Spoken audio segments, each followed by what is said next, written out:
I would definitely lease this all-new 2026 Toyota RAV4, whether you're going with the HEV regular hybrid or the plug-in hybrid, and in this video, I'm going to break down exactly why. That's right, leading into the video that is going to come out sometime soon with regards to the Canadian pricing of the 2026 Toyota RAV4, I'm going to break down exactly what the benefits are, what the pros or cons, and what type of buyer should be leasing the 2026 Toyota RAV4 and which one should be buying it. To better understand this, you kind of have to understand what the basics are of leasing, what it means for the payment, what it means for your contract, and what the basics are of financing. And for that, my friends, let's flip over to the whiteboard to help with the illustration of these two examples. Here is my trusty whiteboard, which if you've been watching this channel often, I use this sometimes to help me with my explanation. And by the way, if you haven't already done so, if you're not subscribed to the channel, please help me out. I would really appreciate it if you would take a second to go down and hit the subscribe button. It would really mean a lot to me. So let's start off with what it means to finance and what it means to lease a vehicle. Let's go ahead and illustrate here the 2026 Toyota RAV4. Let's say this is the limited model. Anyways, let's talk about what it means to lease and what it means to finance. So if you're gonna finance the vehicle, understand that you take full ownership of this 2026 Toyota RAV4. Everything is based off of the total price of the vehicle. And when I say everything, I'm talking about the payment, right? So you have a payment of X amount, which is based off the entire vehicle price, which we're going to get to that in a second. Pricing will be coming out sometime very soon to the public, and I will be releasing a video on that breaking down exactly what the pricing is. So make sure you subscribe, hit the notification bell. So generally what happens is on a finance, you have anywhere from a 2-year to sometimes a 7 or even an 8-year term, depending on the lender, of how long you can finance and stretch or amortize that payment. But essentially what happens is because your payment is based off of the entire vehicle price, your payment is generally higher on a finance when compared to something like a lease. And again, you take full ownership, full responsibility. Yes, there is still a lien on the vehicle. Usually it's Toyota credit or whatever the lender is, but you do own that vehicle. So on the ownership of the vehicle, both the ownership portion and the plate portion is under your name, which is not the case when it's a lease. And I'll get to that in a second. So do understand there's certain advantages, certain disadvantages to financing. Who do I think should finance a Toyota RAV4 2026? I think someone who knows for sure that they're going to keep this vehicle for the long haul. And when I say the long haul, I mean at least past the OEM factory warranty, which for us here in Canada, that's a 3-year, 60,000 kilometer comprehensive and a 5-year, 100,000 kilometer powertrain. If you're gonna keep this vehicle, you know you're gonna keep this vehicle in the family, it's gonna be at least with you for 5, 6, 7, 8 years, then perhaps financing it straight out of the gate wouldn't be such a bad idea. But there is cases where that doesn't make sense to finance the vehicle, even if you know you're going to keep it for quite a while. And I'll explain when that's the case. Let's go ahead and talk about the lease. For the lease, I'm going to go ahead and use a different color here so you can kind of see the difference. We'll use lovely purple. So generally what happens, let's say on the finance, your payment is around $900. Of course, you can put money down, which would drop that payment. And you generally have an interest rate, let's say of around, I don't know what the interest rate's gonna be right now, but let's say it's 5%, right? When you lease the vehicle, you initially start off with a lower payment. And one of the biggest reasons why is because your payment is now based on a portion of the vehicle's value and price. And if you don't already know, Toyotas hold their value exceptionally well and have amazing resale value. So what that means is you're actually going to be paying for a small amount, quite small amount, of the vehicle price tag during the term of your lease because there's actually 3 factors that determine what your lease payment's going to be on a new vehicle, and specifically a Toyota. You've got one, the interest rate, okay? You've got two, the residual or buyback of the vehicle, and then you've got three, the price or the down payment, etc. So what happens is on a lease, for example, on a Toyota RAV4, let's cut the RAV4 down in the middle.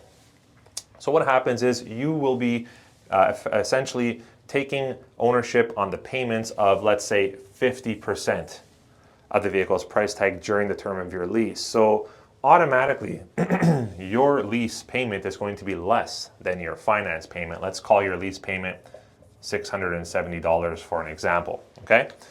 Generally what happens though, especially with new models, new designs, the residual or buyback on most terms is more than 50%. So what that means is you're actually paying during the term of, let's say, your 4-year lease term or your 5-year lease term, you're generally paying for less than half the vehicle's value over the course of your lease, which means you can get into a more loaded Toyota RAV4 for less of a payment when comparing it to a finance, which is a good piece of information to learn and to know. Let's talk about the pricing.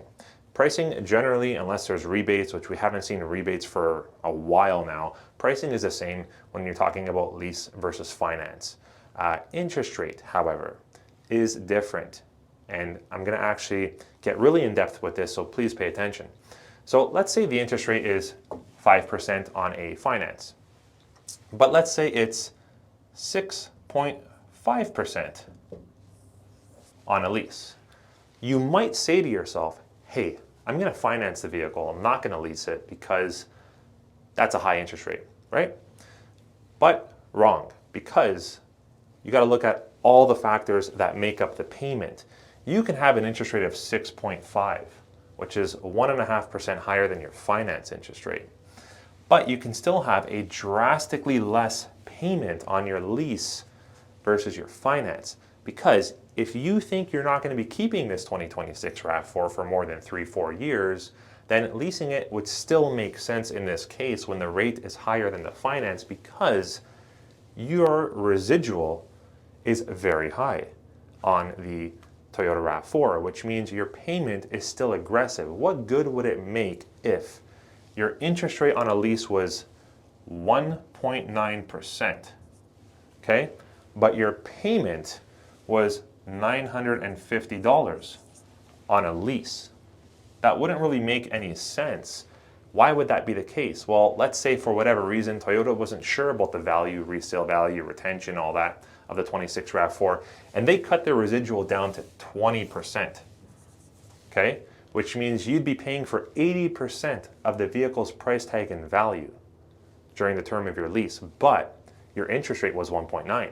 Well, you don't want to buy an interest rate. You want to buy a total package, which generally for a lot of people is a payment. Another interesting fact, if you start off with an interest rate of 6.5, in most case scenarios, at least for us here in Canada, we have an option called a security deposit. And what that means is there's a flat rate price, usually around $500, okay, where you can put a security deposit down on your lease and it goes against your interest rate. The money is held in trust with Toyota and you save interest on your lease. You can't do this with a finance. So how does this work?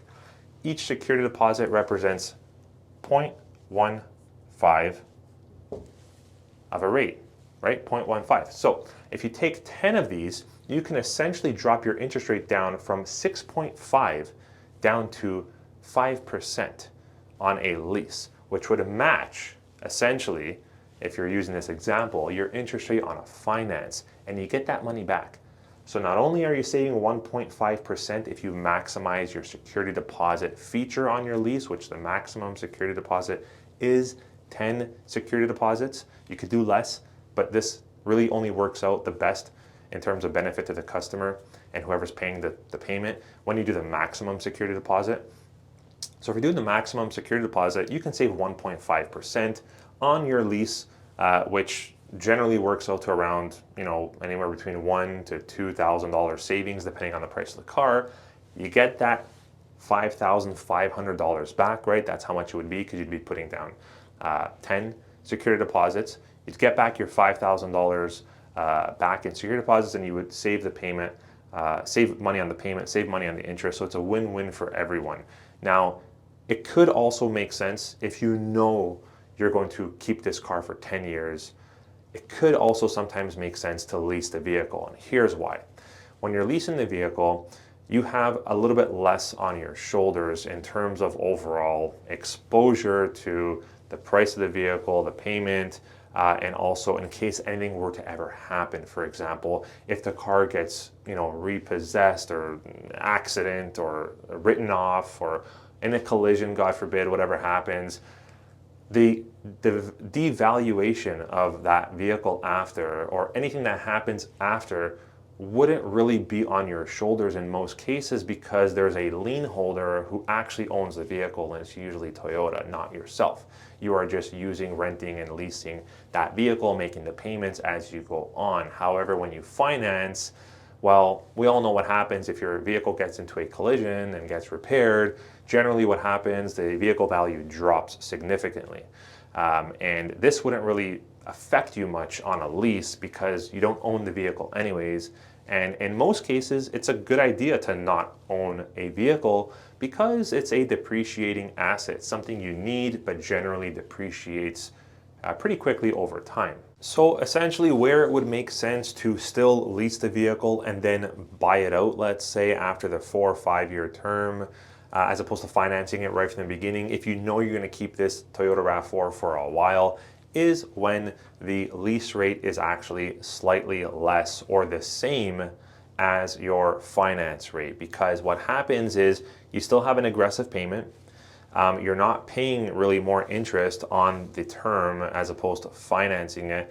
And just in case something changes in your life where you don't want to keep this vehicle for longer than 4 or 5 years, you have the option to flip out of it once the lease ends.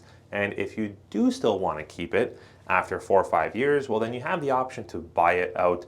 And the total cost, when the rate is very close or the same as your finance rate, works out to be pretty much identical versus buying it out, financing it from the beginning, or leasing it and then doing a buyback at the end of your lease term. So overall, in most cases, leasing almost always wins. You have the option to get the newest features and more advanced and loaded vehicle for the same payment, or usually less, as if you were to finance a lesser model. You also have the option to lower your payments with a security deposit. This is one of the only times that Toyota gives you the option to adjust your interest rate and save some money on the payment and kind of make a little bit of an investment, you can say, with Toyota themselves.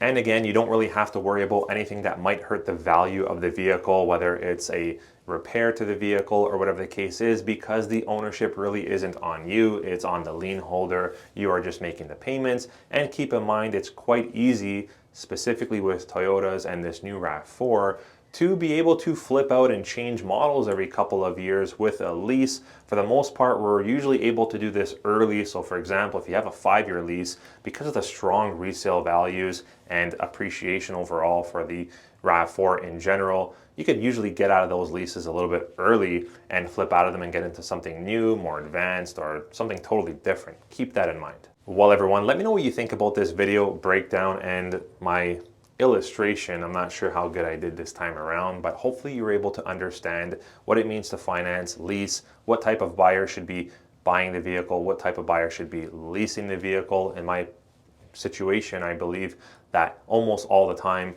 leasing wins. Let me know what you think in the comments below if you have any questions on this. Stay tuned for a release on the Canadian pricing for the 26 RAV4. We'll see you on the next video, guys. Take care.